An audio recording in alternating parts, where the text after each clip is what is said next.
Confederate flags are all around. She says it's easier to keep her head down. She looks at you strange when you say this hope. That's how rebellions work, don't you know?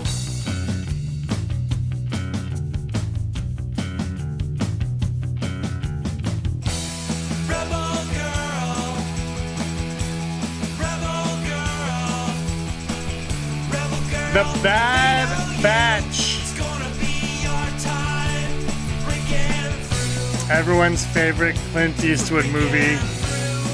Getting its own Disney Plus animated series. This is Flight Casual. It's been a while, not as long as it was last summer, but we are here live mid-July as the heat wave slows down.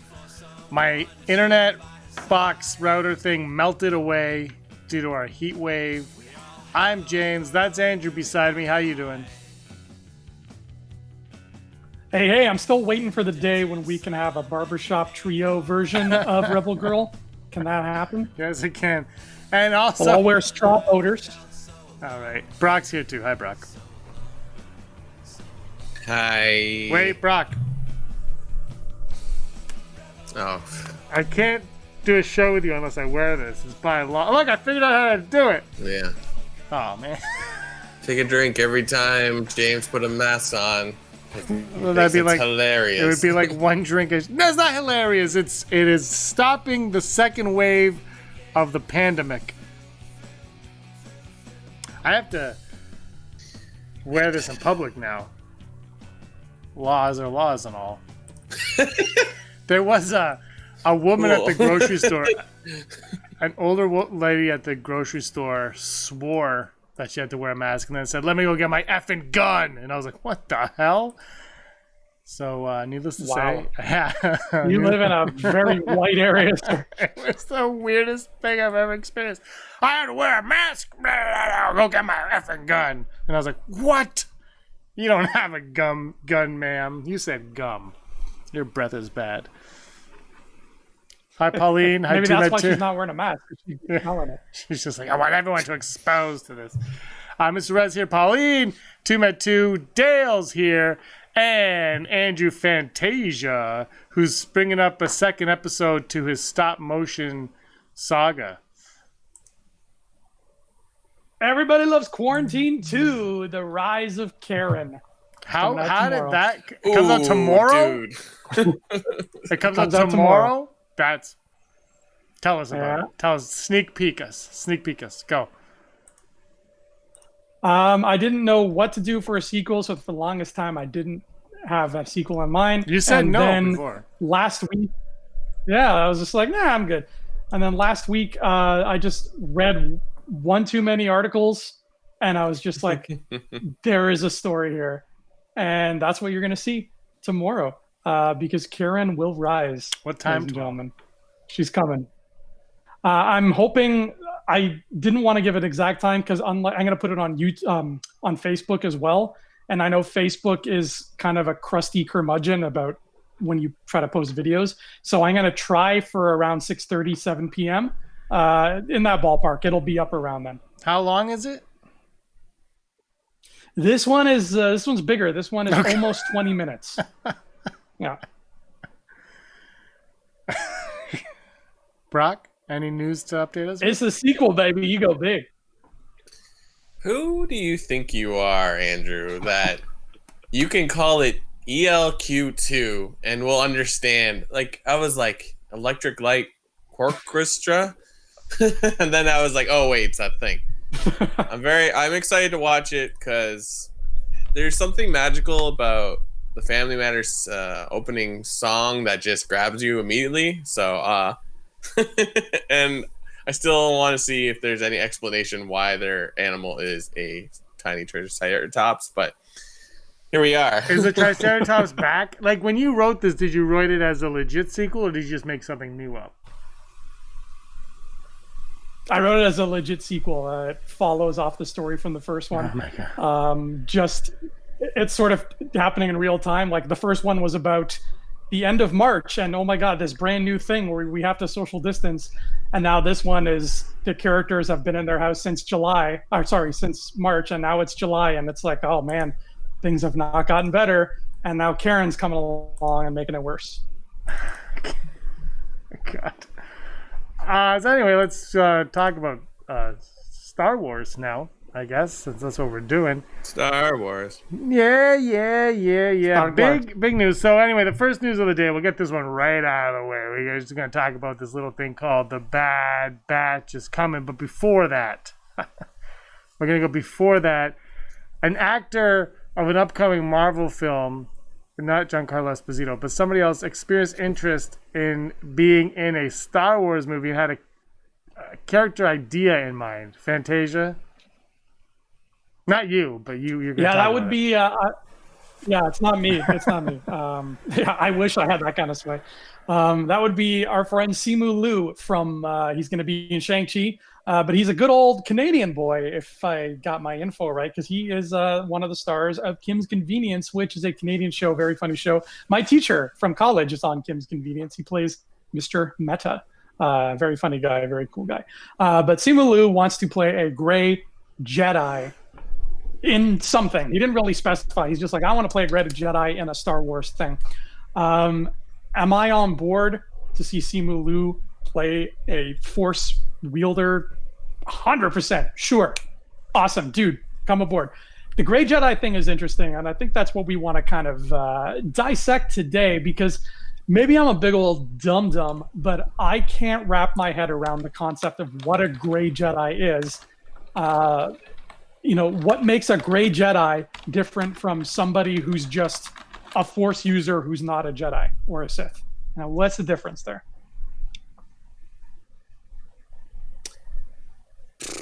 I don't feel like there is no rules. If it's something that's created on the internet, and now 1,000 voice cry out and say, "Oh, it's in this book," blah blah blah. I don't know. It's a gray area, was what it is, Andrew. It's because it's you could kind of say Ahsoka is like a gray Jedi, I suppose, because she doesn't really go to either side. But I don't know. I feel like the gray Jedi thing kind of. We can have a gray Jedi, but I don't think they should call it that, because I feel especially with the last trilogy, where it's well, the Jedi weren't great as well as the Sith, and blah blah blah blah, this that. So it's it's clear that they kind of want to go out to that idea of perhaps we can look at the Force a totally different way. So I don't know. I'm always down, and everyone likes an anti-hero, like a Logan, a Wolverine, if you will, with lightsaber claws. Shink. Yeah, I was saying before, I don't think... Yeah, that's... Sorry, go ahead, James. I was just saying before that I don't... Gray Jedi... I used to be on board with Gray Jedi, and then I heard Pablo Hidalgo and some others talk about it, and it doesn't make any sense when you think about it as a gray Jedi. The Jedi are the Jedi. The Sith are the Sith. There's no gray. Either you are or you aren't. The gray is something different, like you mentioned Ahsoka, but Ahsoka ceases to be a Jedi, right? So I think it would be interesting if I mean, but that is, that's semantics. So it's just a character like you just said, equating it to Logan. I would be all on board for seeing him do something like that. That could be very cool to see. Somebody who can use the Force in both respects, be the anti-hero, still be a hero, but have that darkness seep in on them. What Ben Solo could have been and stuff like that. I really, or like they say Mace Windu is because he has that purple lightsaber, right? That would be a lot of fun to watch. Too bad they're not called Purple Jedi. If Simu Liu, if by saying Gray Jedi, Simu Liu is indicating something along the lines of Ahsoka, just a Force user who's got some lightsabers but isn't part of a religion, cool. I think that we can have some fun with that, though, and we can go a better way than just calling it the Gray Jedi. There's that great book. I forget who was the writer now, which is bad because I usually like to remember the names of writers. But that great book, The Legends of Luke Skywalker, where he goes to a bunch of planets and he learns about the Force. And guess what? These planets that aren't necessarily in the core of everything they know the Force exists. They don't call it the Force. That one planet calls it the Tide, which was beautiful. Oh, yeah. Like, right? Like, what if there's another culture out there somewhere where they got folks who are very Jedi-like, or even very Sith-like, or very Ahsoka-like, whatever. But they got a name for that. They got their own name, and that's a word we haven't heard yet. And they're called, I don't know, the Elkazareths. don't use that word, Lucasfilm. Don't. I like to give you freebies. That one, no, don't take that one. But just make something up that sounds cool and different, and right away you're gonna have people's attention. Yeah, man. Like, I'm all in on an idea like that. Like, that's so great. It's sort of like, oh gosh, what was I gonna compare it to? But anyways, yeah, it's like, it's, if we continue to refer to the Force as like a religion, it's like, well, what if everyone can like communicate or understand this unseen force, but because of you're in a different culture or different whatever, it's like you translate it differently. I love it so much. But yeah, cool. That's just him saying something on the internet, right? Like, there's no. I'm sure it was just a tweet. Yeah, nothing concrete as far as I know. It's like us tweeting. It'd be fun having a lightsaber. Yeah, that's it. That's all. And he might be ready for something like that because I'm assuming he's training to do a lot of like kung fu martial arts for Shang-Chi. So that really translates great for like a Jedi or anybody with the Force. And I feel like that's a promise that Lucasfilm didn't necessarily make, but they kept teasing it and never delivered. Like, we're gonna hire the guys from the raid, but they're not gonna do martial arts. We're gonna hire Donnie Yen as this Force user, but he's only gonna do martial arts for like 4 seconds. Like, follow up on that, guys. He's gonna talk a lot. Oh, actually, you know what? There's something else to bring up in movie news that you just reminded me of with Rogue One. Gary Whitta, we talked about it a couple weeks ago on the podcast. Gary Whitta mentioned how him and Chris Weitz from American Pie fame. Chris Weitz, hello, American Pie. He wrote Rogue One, and Gary Whitta wrote the first draft of Rogue One. And they had an idea for Star Wars that they really liked. And Gary Whitta this week wrote down, very boring week. I was doing animal talking, blah, blah, blah. Oh, also, I should let you all know that I saw the movie, a very big movie. Was it Star Wars? Was it?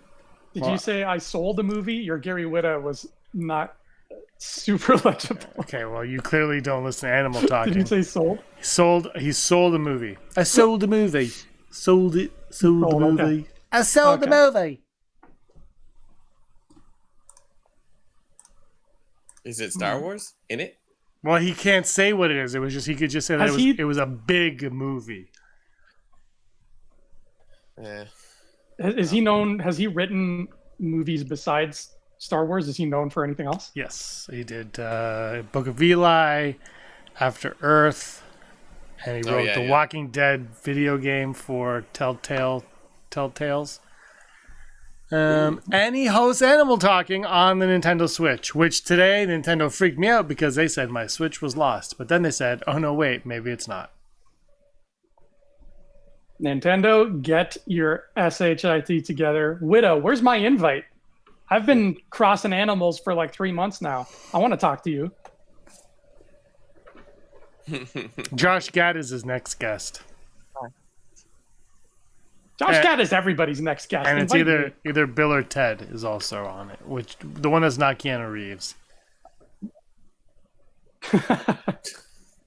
It's either Bill or Ted. Yeah, which one? I don't know which one was. Do you know the last time I saw that movie was probably when Bogus Journey first came out on VHS. I went to someone's house like, I rented it, and we watched like half of it and walked away. It was like 10, 9, 8. So did you find the movie itself to be bogus? Is that why you walked away? I can't remember.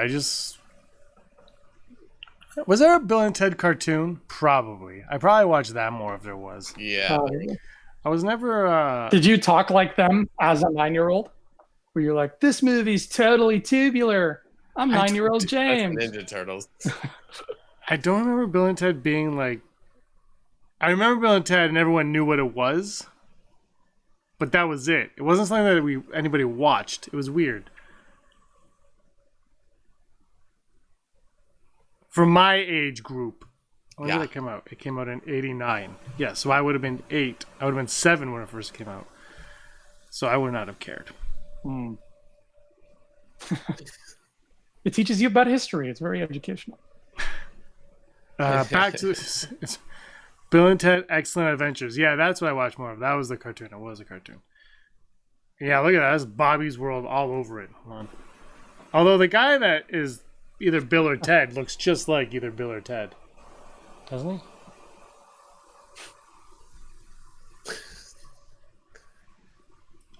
Bad Batch is coming. So Bad Batch. As an animated Star Wars, the Bad Batch is on its way. When you guys first heard this news, what were your initial reactions?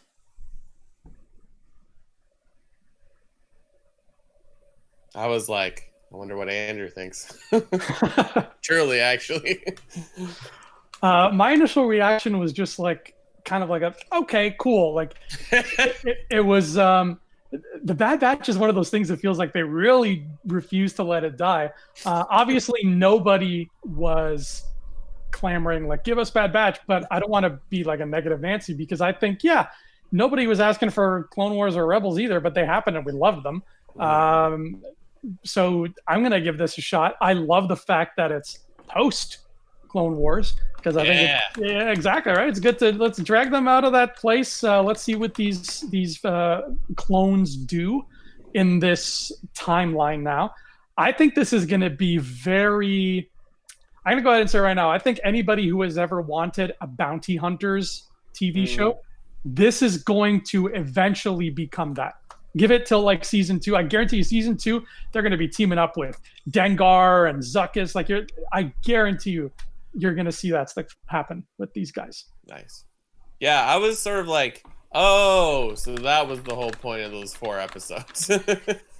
I can't remember. Is Bad Batch a storyline that they had thought up for the season 7 prior? Yeah, it's old school. Okay. Yeah, I mean, I like the characters, so it did seem odd for a season that was primarily about Ahsoka that they were at the top there. So it's like, oh, okay, maybe perhaps at some point they were like, okay, let's put them in, because then we'll make other stuff, because we have a streaming service to take care of now. Do you think the animation will change, though, Andrew? Do you think they'll stick to that, or will they come up with a whole new animation style? I was actually just thinking that myself, Brock. Yeah. I feel like it'll be... I feel like what they did with them in this new Clone Wars season was like a test run for the animation. I think it's going to look more like Clone Wars than like Rebels. But I don't think it'll be radically different. Like when we went from Clone Wars to Rebels, you could see the difference. Like it was visually a very different show. I don't think it's going to be that radical. I think it'll look like one or the other. My money's more on Clone Wars. It's not going to be a huge thing. They want it to really feel like it's part of that, I think. So by making it visually similar, that'll kind of ease that progression for us. What I want to know, and tell me what you guys think of this, is are we really going to get a show that is completely carried by clones? Is D. Bradley Baker just every actor in the script? Like, are there other characters that are going to be hanging around with them? You know what? I mean, they will focus on those main characters. And I think it's interesting, too, because then they've got Echo with them as well. So there is some kind of representation of a regular clone, even though he was like in a tube for like 10 years or 5 years or whatever it was. But like, you raise a good point. I hadn't even thought about it. Like, they could bring in clones that we saw that are still existing, and like perhaps we get more Rex, you know? We get to see him leave and they go off and do whatever they are doing on that planet. Like, and then you know Ahsoka's gonna pop up. You know it. I'm just trying to remember, where does she... Yeah, no, she just runs off, right? So it's like, we're gonna see something. I don't know. I'm really... That's interesting. Because if it's these 5 dudes on a ship, Like if you've got this crew, just like you had the Rebels crew, think of how vastly different and diverse the Rebels crew was in terms of like different aliens, men and women, like children, droids, different, like all these different and then like you've got 5 clones. Like, is that going to get stale? Is D. Bradley Baker going to lose his voice after recording 2 episodes? Like, how's this even going to work? I'm really curious. I'm curious if the reason they're coming back with animation is like most of these people, especially the people associated with Clone Wars, have their own like recording booths at their homes right now. So it's just like, well, maybe we won't have it animated anytime soon, but we can do the voices now. Oh yeah, I wouldn't be surprised if they're already done. Yeah. Hawks Holocron says, dude, let them show up in the Mandalorian season 3. Link them back up with Rex. For sure, Hawks. Yeah.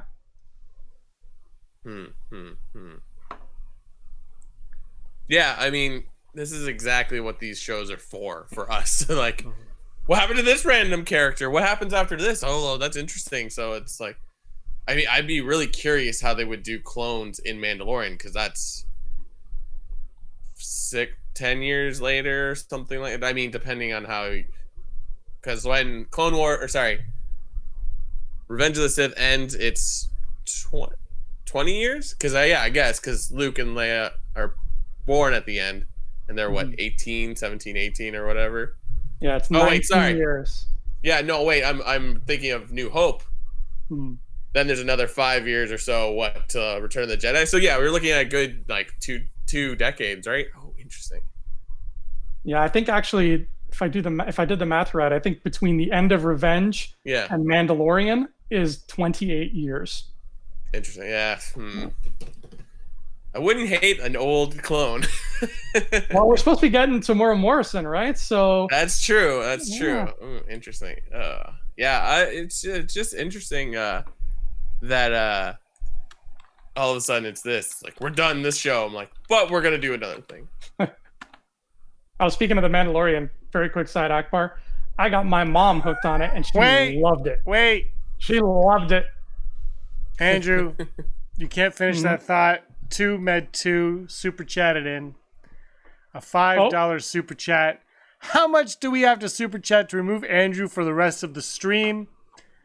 More than $5. I'm gonna say at least 75. Yeah, like you've painted yourself into a corner there, Too Mad, because we like money. By the more way, than we hate Andrew. Because the Canadian dollar is so low, we are getting way more than $5. Oh yeah, on this one. We're going up for dinner. Phase 3 is open. You guys are welcome to any restaurant in my neck of the woods. We have a Subway. Eat fresh. Yep, that's what we have here. We are non-spawn. So Brock, stage 3 is opening things up. Not in your area, but other places. Are you going to travel to go somewhere?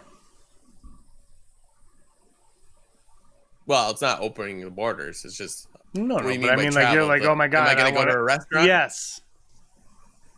No, I'm gonna hold off on restaurants for a little bit longer. I think, though, going to the movies, I'll probably crack and do that. Are they opening? I'm very interested to see how. That's supposed to be part of the thing. Empire Strikes Back was #1 at the box office this weekend. Yeah. So how does that work? Is that because their theaters are open in the States, or some are open in drive? Yeah, some are open in drive-ins. I don't know how much it made. Yeah, I don't know how much it made. I'm sure it was like $75.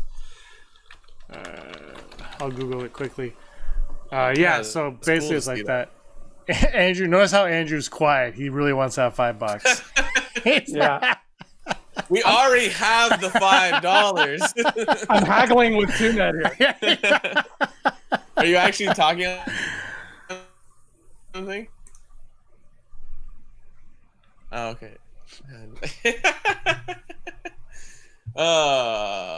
He is. Empire Day. 6 more. You'll be redirected. Okay, skip ad. Empire Strikes Back leads weekend box office 23 years after its release. The film grossed a total of, are you ready for this? 483 screens. Compare that to the 4,000 that Onward premiered on 5, 6, 7 months ago. Okay, Compare that. Mm-hmm. The film has grossed a total of $175,000 so far. And is estimated to end the weekend in the $400,000 to $500,000 range. This is my thing with the movie theaters, with not movie theaters opening, but movies really being released. I was talking to both of you about a little bit. It can't happen this year. Tenet can want to come out all at once. It's not going to make any money. It's going to have to be in the theater for for probably 6 to 7 months. People have to go see it every single weekend for it to make any kind of money. It's like the movie theaters are going back to the way they were in the 80s and the 90s when movies were out for a long period. Like Titanic was #1 for 12 weeks or whatever it was, or 12 months. It's going to be tough, man, to make a $200 million budget back. That's hard. Oh, those millionaires just won't be millionaires right now. All I care about is that I could possibly go see a movie again, and I'd be very content with that. Like, I totally agree with what you said, but it's just like, I'm like, that's a non-problem for us. Yeah. Yeah, no, but James, here's a hypothetical question for you. Okay, because I think of the three of us, you are definitely, I think it's safe to say you are the most cautious about germs, even when COVID is not an issue. So here's a hypothetical question for you, James. Let's say in 2 weeks from now, okay, whatever the world looks like, 2 weeks from today, for 5 days only, movie theaters in the GTA are showing Return of the Jedi. Do you go?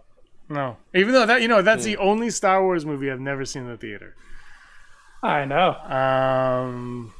But I have to go to the GTA. What are you, crazy? I'm not driving 3 hours to watch that movie. When I say GTA, I mean like close to you. Like you gotta go to Pickering. God, no. Pickering's dirty when it's clean. I don't like. How much am I paying to see it for?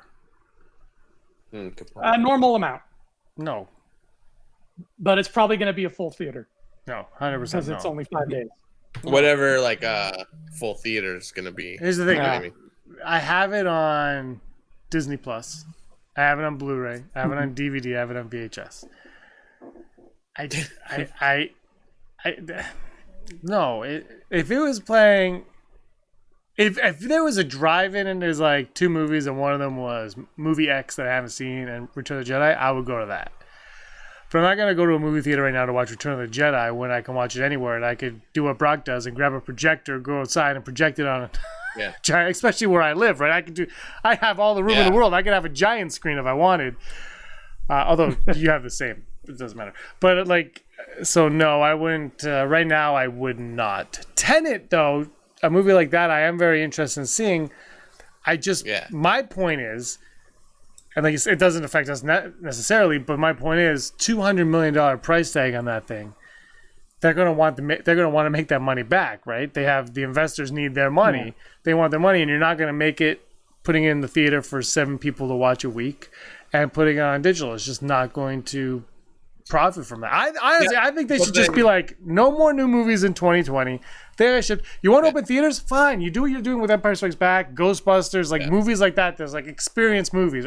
I went to go see the Tim Burton Batman like 5 years ago with Rob. It was just playing. We're like, well, let's just go see Batman. And we went to go see Batman in the middle of the day. Cause who cares? Like, I think movies, theaters right now, they need to, that's their focus, is get the old movies, cheaper prices, and just pay your rent. And then the big movies, they'll come back eventually, but that's the way I see it. Oh, yeah. It's just whatever. Like, they've had 3 months. No, it's exactly 4 months today, at least by my calendar.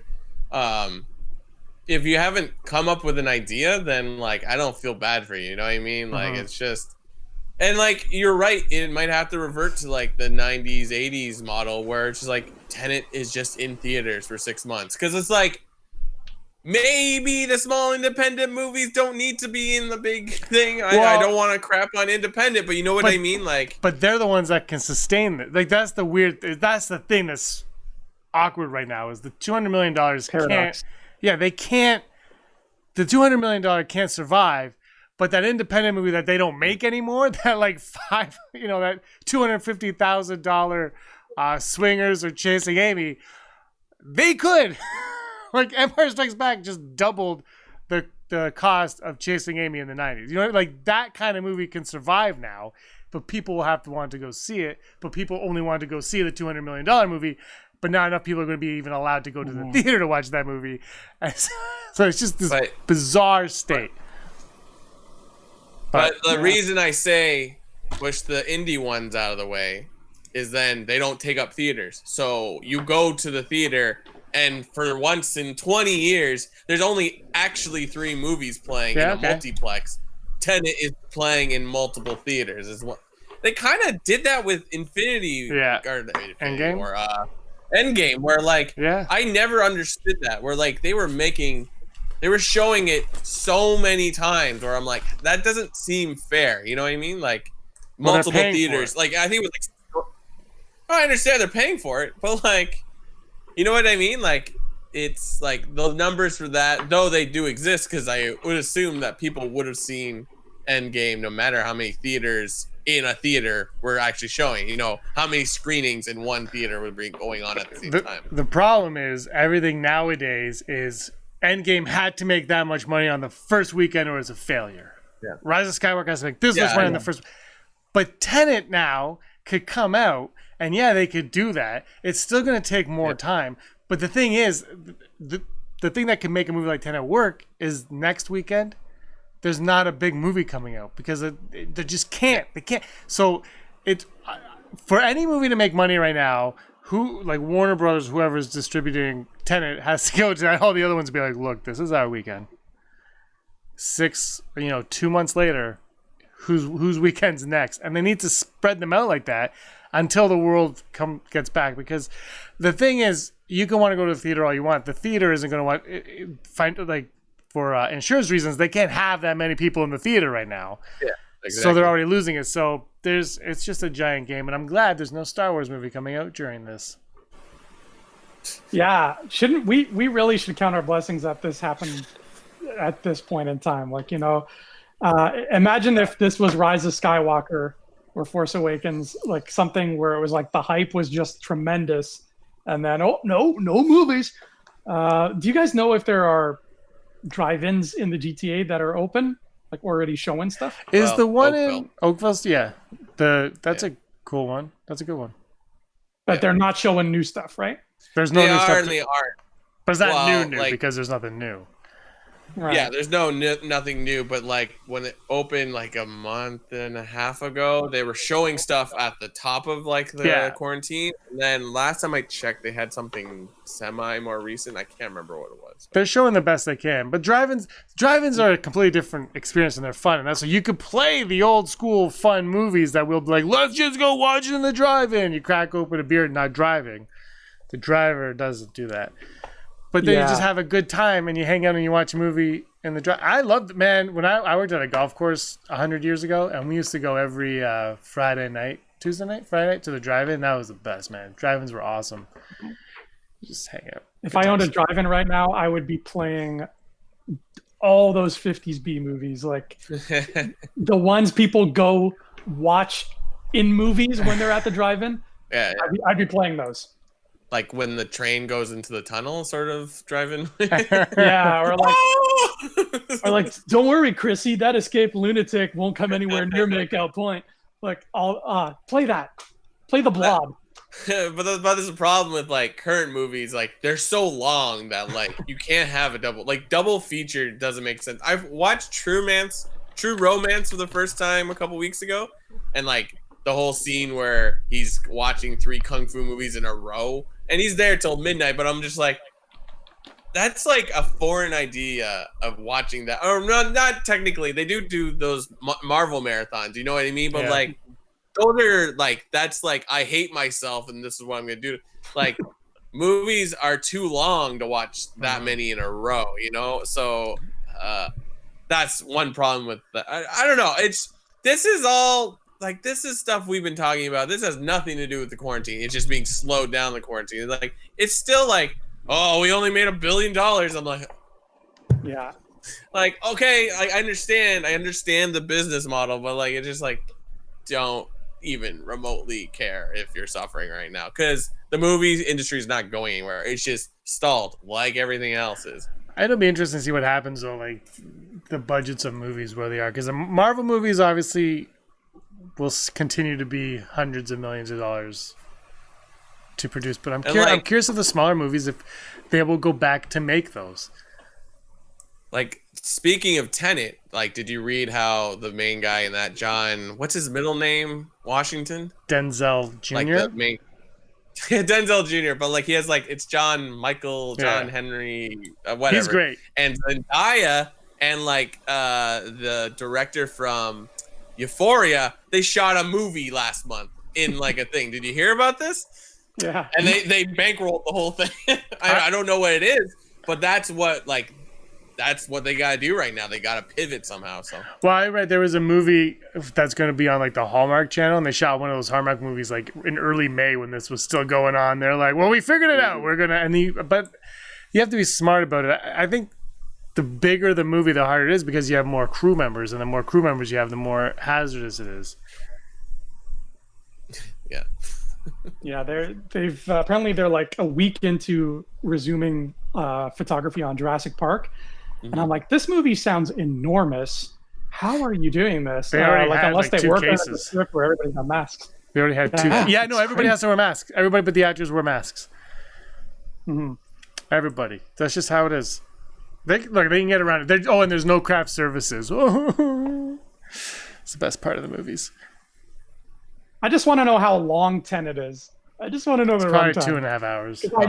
I know it's going to be a beefy movie. I just want to know. I just want that knowledge. In my Although brain. Dunkirk was it's 90 the minutes. entire Lord of the Rings. I saw the greatest double feature I ever saw at a drive-in was Batman Forever, which was the second movie to the greatest movie ever made called Forget Paris, starring Billy Crystal. I was like, you asked for it, you got it, Toyota. You're that guy. You sell cars, Scooby Doo's, Subaru. I don't know why I know that many lines from it. oh my gosh. Did you see it at the drive-in with me? No, I watched it at my home when I was a mere lad, and we rented VHS. Mm-hmm. Wow. I was a huge fan of Forget Paris. I thought it was fantastic. Fantastic movie. Yeah, I watched that and Batman Forever. I was like, ooh, Batman Forever's on this screen. And I pivoted and I watched it on a different screen. Because no theater would be like, we're going to pair up this movie with Batman Forever. By the way, the Schumacher cut is real. The Schumacher cut is real, by the way. Everyone's reporting on this. 170 minutes of darkness. Give me the Schumacher. Is that how long it's supposed to be? Yeah, he like made it like this dark movie, and Warner Bros. Like, we need to sell toys, and they trimmed it, and they made it all goofy. Apparently, Tommy Lee Jones like starts off super menacing. I'm like, I need to see this movie. I love Batman Forever because it's the greatest movie ever made, but I also want to see this new version of it. It's like Superman 2. It's the greatest, but then the Donner cut, you're like, oh, it could have been greater. Yeah. I still never seen the Donner cut. Is it worth it? Because it's like you have to buy it separately. I can't find it anywhere. Yeah, right. I don't know if it's worth it, but it's... It's like it's hard to watch. Even Richard Donner's Superman is kind of hard to watch these days. It's just sort of like, yeah. The one thing I love about those 4 movies, as hideous as the last 2 are, is just that there's consistency to that world. Like the Daily Planet building is the same set for all 4 movies. Perry White is the same actor in all 4 movies. It's like it does a lot of franchises that go downhill. Like you start to see little holes taken out of them consistency wise. But you mean Superman, like the Batman, the 90s Batman series? Exactly, things like that. But with Superman, it was like I still feel like I'm watching the same series. It's just getting crappier. But for some reason, that made it less crappy. I don't know why. Yeah, I don't know what you're drinking. Destroy Superman. That's my nuclear man. Destroy Superman. The new Wes Anderson movie. Is that still coming out? I want to see that already. You know what I was watching last night? I was watching... I mean, it's... Go on. What? No, go on. No. Well, it's Timothy Chalamet and Saoirse Ronan, so that alone will keep it somewhere. They're not even the main characters. Dan Allen says Andrew cannot be canon. Superman versus Clark Kent is movie gold. Andrew is wrong in every way with each breath. Every breath you take. You know what, then? No, Superman versus Clark Kent is movie gold. I'll tell you what's not movie gold. Oh, no. Superman versus the computer at the end of part 3. He basically fought like a desktop that shot lasers. It was Deep Blue. Or what was the computer that they played chess? Is it Deep Blue? Or? Yeah, Deep Blue. Okay. Speaking of Disney Plus, which we weren't. Andrew, did you watch Hamilton yet? Oh, God. Yeah, I can't tell you, Brock. Tell me if you feel the same way here, Brock, because it's like it's so surreal.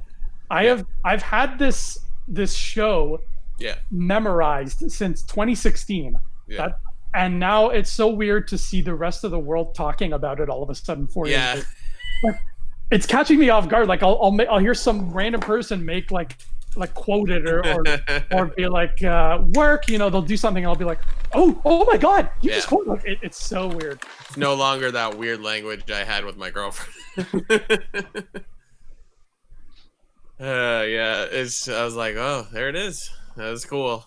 And now it's like, I feel like I can't remember what else they were saying, but like there's a likelihood we'll see more of these Broadway plays that they filmed for whatever reason. Well, I remember like I was adamant. I was like, if Hamilton ever comes to Toronto, I want to audition for it. Yeah, I remember that. Like I was adamant. I was like, I need to audition for this play. Yeah. And obviously, because I don't have an agent, I didn't know it was coming to Toronto. I never even knew it was coming, so I couldn't go audition. And then the show started like a month before COVID. And I was like, damn, if I had made it into that show, I wouldn't have been able to do anything. They would have canceled us. Like, it's just so weird to think about like how everything turned out. And here's the other thing. Those Hamilton performances are all non-Canadian actors because it's a traveling troupe. Whoa, I didn't know that. So it's not like Mervish set up. No, it's apparently they're like, I think the troupe that was here is called the Angelica troupe. They all have special names or whatever like that. So yeah, it wouldn't have mattered. I thought about that recently. That's why I bring it up now. I'm like, you wanted to audition for that. I wonder what happened. It's like, and then I don't think I've ever asked you. He's like, you couldn't have auditioned. I think I could be wrong, but that's how. Yeah. If they're traveling, then yeah, I guess I didn't have a shot. See what I did. Well, you're not young and you're not hungry or scrappy. No, definitely not. Yeah. So Disney Plus, killing it. Mm-hmm. Pushing out HBO Max and Quibi, but that wasn't much of a feat. But anyways. I wonder if, because there was a huge spike in numbers for Disney Plus when Hamilton hit. I wonder if today's Bad Batch news did not those numbers obviously, but I wonder if it did something. Because I feel like everybody who'd be excited for Bad Batch already has it because of Mandalorian. So I'm curious if it did anything to their numbers. I think they have to worry about people buying this service, but then also keeping people with it. Yeah. Right, like I know you buy a year, sure, but when a year's up, what's going to keep you to buy the next year? And if you're month to month, what's keeping you going month to month? So I think they have to focus on that. Ask me how many times I've seen Hamilton.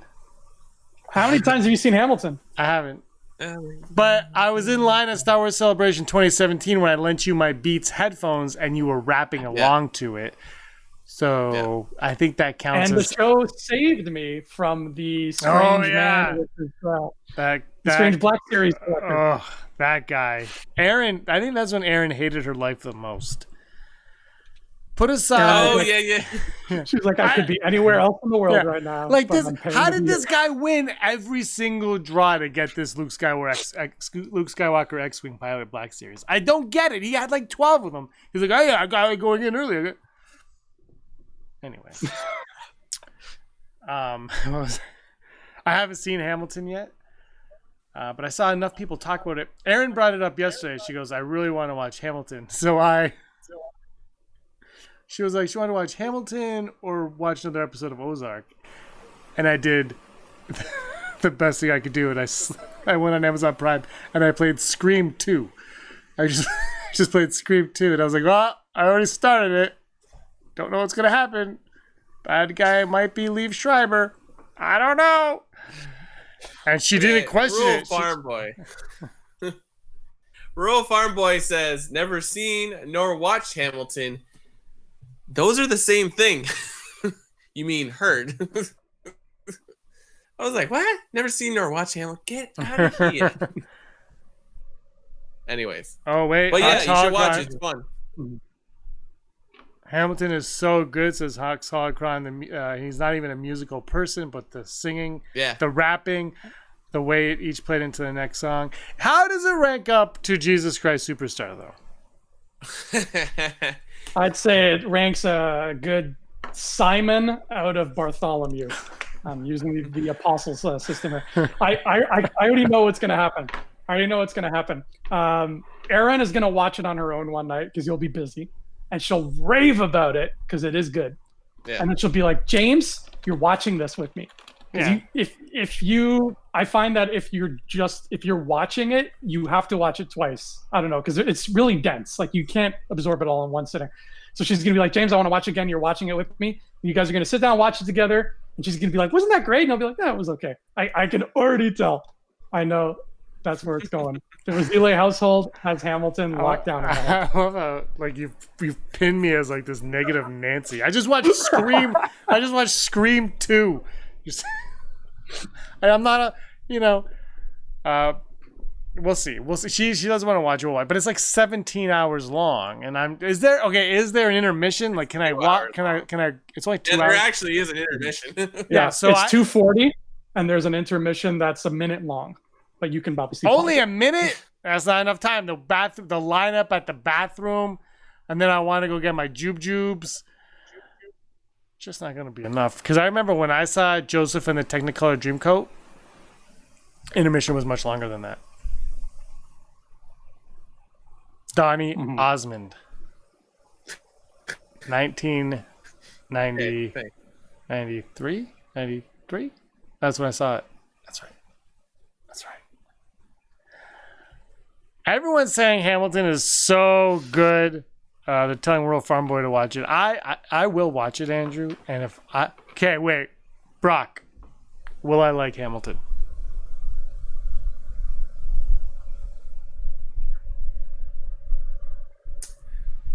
Actually, Brock, here's a better way to answer this. Because you know James really well. Tell him. What part of Hamilton do you know for a fact James will like? Because there's got to be something in there that you know he'll like, and then he can dive in. I love Gizmo Duck. It's really hard to say because, what? See, this is where we're running into problems because it's like visually, there's not much to it, eh? Did you expect there to be a little bit more? When you watched it the first time, it's a stage play. I mean, you saw clips prior to it. Not really. No, I mean, the set looks like it's appropriate for the era. You know. Yeah, of course. But it's a very stark set because you're not looking at the walls. You're listening to the lyrics. That's true. And watching the choreography. It's like, know what the problem is? I don't know how to quantify James's musical taste.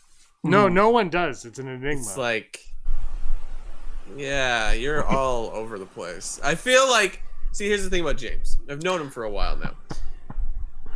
James likes things, but I think he prefers to be like, here's something, I'm going to say something ridiculous, and I enjoy your reaction to it. Look, I'll put a mask on. Look at all the things on my set. Look at all the things. But yeah, I don't know. I think Aaron will like it. I don't know what you're trying to say. There is the dark horse that we're looking for. I feel like Aaron's love for a lot of different things is what has changed James. So it's sort of like, I feel like if she is engaged, he will be engaged because he loves her so much. gross. You have not seen us watch Ozark, where I sleep, and she's like, "You're sleeping. I really like this," and I'm like, "Oh my god, he's riding a bike so that the bad guys could take him home." He hasn't ridden a bike. He doesn't ride a bike. And suddenly he has to ride a bike just so that he get caught up to by a truck. I was like, oh god. We should do a podcast just on Ozark because it's one of those shows that's just sort of like, it's not really good and it's not terrible, but it's also so terrible it's good. I don't know. I think there's something there. I think the acting is better than the show deserves. By Jason. Yeah, okay. I can get behind that. Anyway. But to answer your initial question, Andrew, I have no idea. But it's all rap, right? So I have to be in the rap mood. Which happens it's what's not rap, all of it. Raps / spoken word sort of thing. Ooh, see, I'm out on the spoken word. There's a little bit of like straight up Broadway kind of songs, a little bit of R&B. James, are you impressed by very fast but very clear rapping that happens to be about profound stuff? That's very specific. Does that get your motor running? Is there an example here? Like somebody rapping very quickly, but you can understand everything they say, and what they're saying is cool. It's not just like, this is a rap about Band-Aids. They're actually not quick. Like an Eminem rap? I don't know. I haven't really heard much Eminem, but sure, if he's fast, yes. Yeah. I think, you know what, well, I think what you'll like, James, if it can keep your attention, I think you'll enjoy this style of storytelling. Because there's a lot of, especially in the beginning, there's a lot of moments that are kind of repeated from different angles. And the whole show, once you've watched it and listened to it a few times, is about different points of views, right? Like it's because like Hamilton is more or less forgotten, even though he did a lot of amazing things for the country. But then it's also about different characters not having voices, even if they are the winning side or whatever. So it's like there's a part in the beginning where like the two Schuyler sisters see something, an event from two different angles. I think you might enjoy that. But again, it's like if it doesn't grab, I don't know. I think you'll be impressed. I don't know. At least watch the first half. I'm gonna watch it. Like I'm gonna watch the entire thing. But it's gonna be when Aaron wants to, because if she doesn't, I put on Scream 2 or Jaws or Star Wars or Ninja Turtles. Like it's Die Hard. I'm gonna message her right now and say But I was because what you said about music, my running playlist, I think it's the reason why I can't get my time faster when I run. It's like it's Sammy Davis Jr. Yeah. But then there's like Jay-Z, Billy Joel. It's just, it doesn't make any sense at all. What did you think of the music in Moana? I thought it was... Have you seen Moana? Yes, I thought all of Moana was okay. It's very different music, though. It's very different, but it's Lin-Manuel, so it's sort of like... I thought it was okay. I thought the You're Welcome song was the only song I can remember in the movie, if that means anything. Yeah. Well, and that is probably the closest to how the Hamilton songs are. Like, if I didn't know, if I just went into Moana blind, I wouldn't know that was Lin-Manuel's music. Like, you would have had to tell me after the fact, because it does not sound anything like Hamilton. But You're Welcome is the closest, for sure. No, that's the only song I remember. But he is Gizmo Duck in the new DuckTales, so... Huge fan. Mm-hmm. And he's a resistance fighter. Let me ask you this. Yes. Do you like the music in Maz Kanata's castle?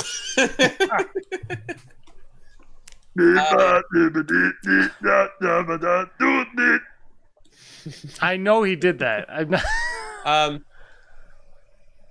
Okay, question. So, I don't know. Is there a song called What's the Buzz? Tell me what's happening. What? There is now. From Jesus Christ Superstar. What's the buzz? Tell me what's that? That's Jesus Christ Superstar. It's... Is that an Andrew Lloyd Wright one? Yeah. Andrew Lloyd Wright? Weber? Andrew Lloyd Webber. Andrew Lloyd Robin Wright Penn. Robin Leach. These are the bold and the beautiful. Oh, that's like a game on the podcast Doug Loves Movies where they just take titles and they put them all together. So it's like,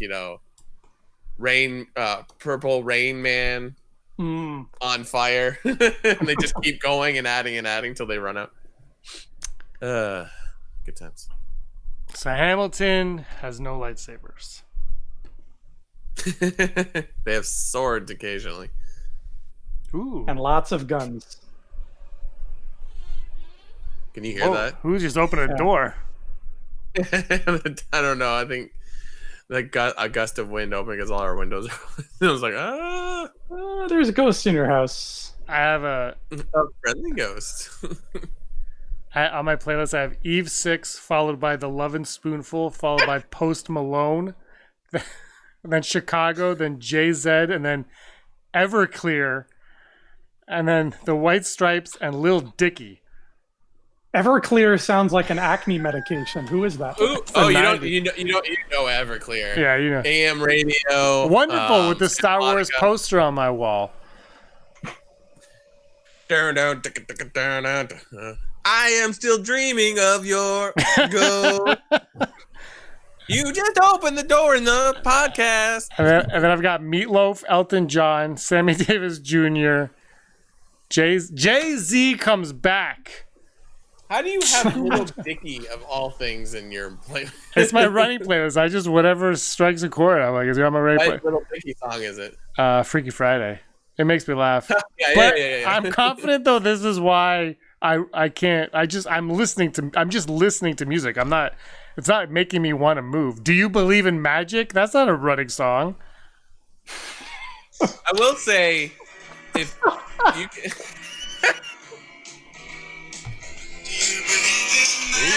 Magic. This is how I run a half Keep marathon. your back up straight.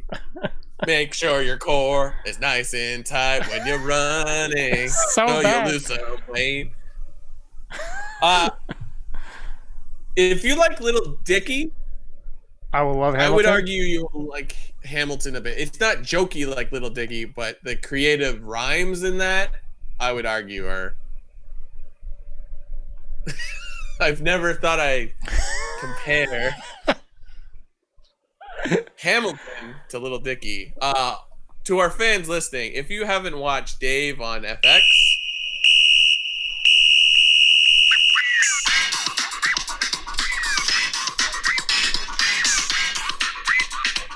I hope I was up while I started dancing. This is my running playlist. Is this from Goof Troop by chance? What? Yo, it's the Green Machine, gonna rock the town without being seen. Have you ever seen I was like, is this a Goofy or a Ninja Turtles? It's a terrible playlist though. Everybody Like, let's move. Vanilla is ill with the new Jack Groove, gonna There we go. like, This is the real stuff. I got This is the real 5K stuff. left. I hope Elton John and Kiki D can get me past the finish line. Thank God.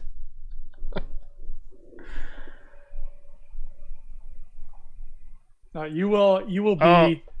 You will find there will be at least 8 songs in Hamilton that you will love. wonderful. Lauren said to play some Everclear and then called us cowards. Cowards. You can't run to this song though. It's like you could sip like a beer on a hot deck. Now. They mentioned Star Wars in this song. Everclear, Everclear. This song reminds me of the year 2000 when I worked at Walmart. This was Volume 1, Learning to Smile. Did they ever make a Volume 2? Everclear is that band you heard in one of the American Pies movies, Andrew. Everclear was... You'll be like, oh, yeah. It's it. And they have a song in Scream too. I was like, oh my God, the Eels, Everclear. This movie is 90s. It's so 90s. They were... So that's like your guys' high school music, right? Yeah. Dude, you're not that much younger than us. No, but You guys are what, 5 years older than me? I'm 6 years older than you. Yeah. He's only 3 years older than you. Yeah. Oh, okay. See, for me, my high school era was like Wake Me Up When September Ends and Hey Ya by Outkast. Like that was what was big. That is quite a gap right there. Uh-huh. I may have But you're not the good example of this because you used to collect business cards. That's right. Everything's a moot point now. Yeah. So yeah. Like when I think of Hey Ya, I'm like, oh, I am in college at that point. I think I was just out of college at that point. Oh, good. We're at the part where I start dancing. I was so far back. Oh, I want to find. This is also on my. It's bad. It's amazing.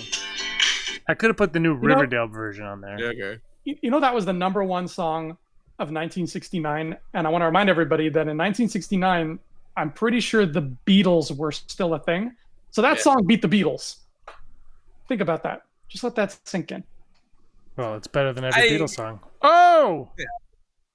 It's like, I don't feel like that's much of a touchstone anyways, right? Because it's just sort of like the most random songs will be number one for whatever reason, right? Because you just want to listen to something. Okay. So, I mean, I don't know if they ever hit it, but like Limp Bizkit probably was high up on the charts at one point, and I don't think anybody's happy about that. Okay. Here's your top songs from 1969. Sugar Sugar, number one.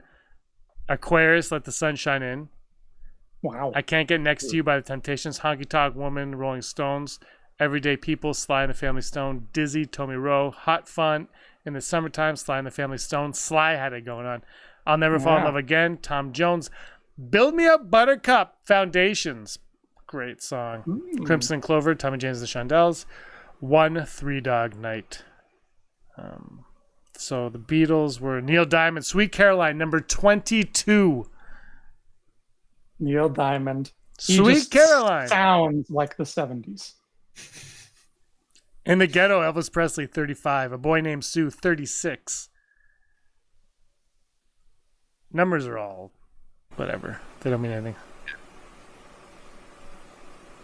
Hooked on a Feeling, BJ Thomas, 99. All right, let's do one trivia question and say goodbye. Okay. Who portrayed the Emperor in the second version of the special edition of The Empire Strikes Back? Who portrayed the Emperor in the second version of the special edition of The Empire Strikes Back? Happy 40th, number one movie in the box office. I really hope it's B. Huh? I really hope it's B. And Andrew guessed like without. You both said B? No, I don't. I haven't answered, but Andrew said B. I said me. Oh, me. Okay. Continue. Lauren, I have not watched Hamilton. She came in late. You know what? I'm never watching Hamilton. Boycott. Who portrayed the Emperor? Look out, Disney Plus. Who portrayed the I'm too busy watching Scream 2. I only watched the first 40 minutes of it. So good. Randy. Who portrayed, this is Jamie Kennedy, who portrayed the Emperor in the second version of the blah, blah, blah? A. Clive Revel. B. Ian McDermott. C. Bruce Boa. D. Christopher Malcolm. Wow, it was B. I know, that's why I was impressed. Okay, let's do one more. Who was the conceptual artist for The Empire Strikes Back? Who was the conceptual artist for The Empire Strikes Back? This card is a gimme for all Star Wars fans everywhere. Leslie Dilley, Alan Tompkins, Harry Lang, Ralph McQuarrie. Doug Chang. That card is a gimme. Doug Chang is correct. Okay, Captain Piet was promoted to Admiral. Who played him? That is the dumbest.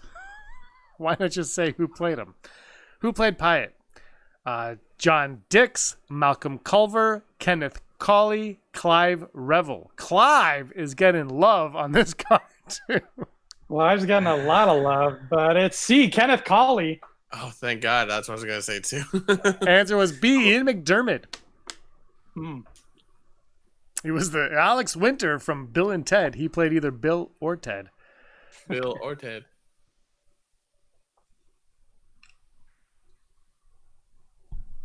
Ricardo, it feels like a million years since we've done a trivia. It feels like 525,600 podcasts. All right. Oh my God, why is that not the name of a podcast? And it's about musicals? Or Yeah. uh, Hold on a second. someone playing Mario Kart? Yeah, what's going on? Is this gonna ruin it for me? This Yes. is the most I've ever heard from Hamilton right here, aside from Andrew in line going. And a Scotsman. Wow, we're not monetizing anything off this. Who cares about monetization? I do it. I do it for people watching to entertain. Yeah. This is my favorite musical right here. Are you good? So beautiful. You could be a witch. You wet dress. So good. Dress is in the 60s. So beautiful. You could be a I love that you can be a part-time model, but you're probably gonna have to keep. On the job. Part-time model. All right, let's say goodbye. We talked about Star Wars for 13 seconds on today's show. 520. Automated Joy recently watched Bill and Ted and was somewhat disappointed. Yeah, it's not amazing, but Isn't it funny though? You're like, that's Keanu Reeves. yeah. Whoa. It's just there's something about the San Fernando Valley in that era that I will never get tired of hearing or seeing. Okay, here's a quick. Bill and Ted, Encino Man, or Wayne's World? What are you watching? Oh, Wayne's World. Shopping mall. How about Son-in-Law? Who would have thought of all the people in that Yeah. movie, Carla Gugino would be the one that come out of it and be like, I got a career, kids. That's honestly, if I had to choose between Encino Man and that, I would have picked Son-in-Law because of Carla Gugino. Yeah, but Brendan Fraser and Encino Man. Encino Man, George of the Jungle, he doesn't speak. It was and then he was like, I'm going in the Mummy franchise. And you're like, how did you become a thing? And now he's on Doom Patrol, where he's just the voice of a character. Oh, well, Wow. he was the best in Scrubs. Oh yeah. That episode was good. Yeah. He's in. Yeah, you hear Din. Din is here. All right. Do you guys have anything you want to say? Any last words for the day? Check out Everybody Loves Quarantine 2, The Rise of Karen. It'll be up tomorrow. You can see it on my Facebook page if you follow me on Facebook, and it'll also be on my YouTube channel, Andrew Fantasia, sometime in the evening. And Karen might be my favorite character I've ever played in my acting career. I don't know. It's she's fun. I think you're gonna regret using the term Karen in that. Like, I feel like at some point that's gonna be canceled. That term. Maybe, but Maybe. And it is. This is a very now in the moment political Yeah. Oh yeah. satire for sure. So we'll see how well it ages, but yeah, until then, I am riding that Karen gravy train. Yeah. I am not happy with Automated Joy. Her hairdresser dated Pauly Shore. This is a story for another day. We will get to the bottom of this. Pauly Shore will be on next week, where he'll talk about his best movie role, the kid from a Goofy movie. Cheesy. The Leaning Tower of Jesus. Goofy movie is the best thing on Disney Plus right now. Sorry, Hamilton, you're number 2. Brock, anything else? Don't watch Andrew's thing and just watch Everybody Loves Raymond, because that's just a good show. He Brock, hates his wife. Brock, you would say that because you were always scum. Raymond Scum Jr.